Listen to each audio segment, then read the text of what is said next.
Bon bah là on vient de voir notre premier renard volant. Et en vrai en vol c'est super impressionnant. Je croyais que c'était une chouette, tellement le truc est balèze. Je crois que c'est le genre Pteropus.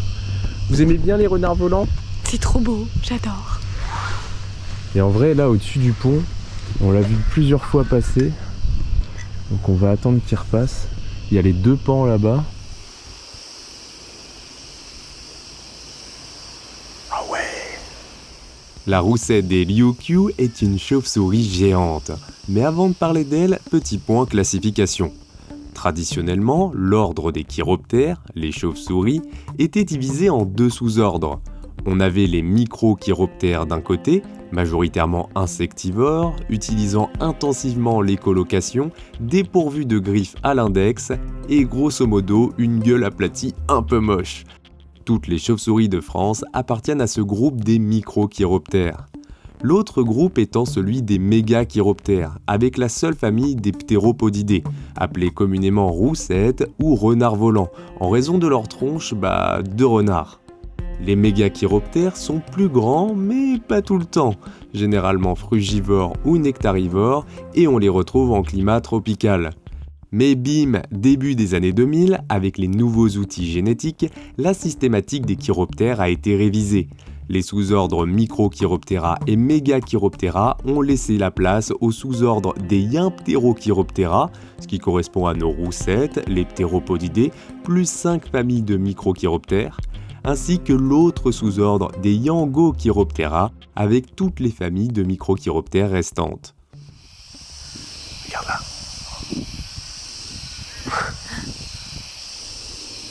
Je balance. Concernant la roussette des Ryukyu, Pteropus dasymalus, on dénombre 5 sous-espèces, dont celle qui nous intéresse, celle des îles Yaeyama, Pteropus dasymalus yaeyamae. Elle vit dans les forêts sèches, subtropicales et tropicales.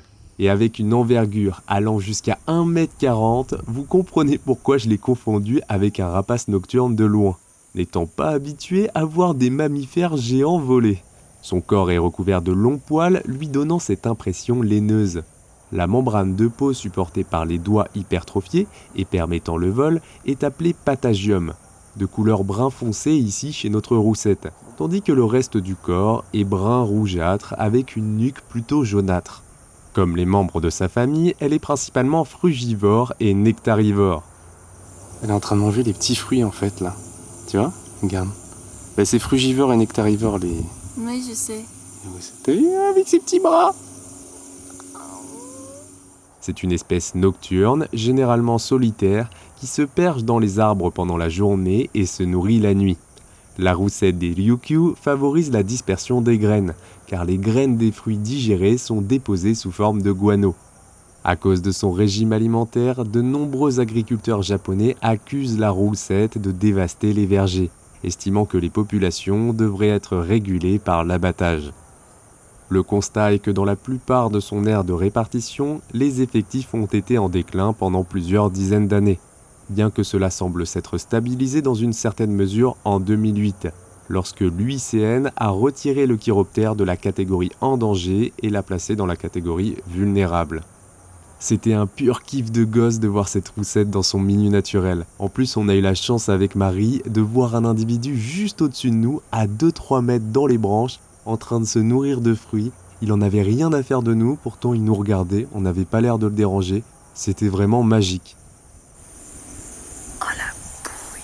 Elle est trop mignonne, regarde là, elle se lèche.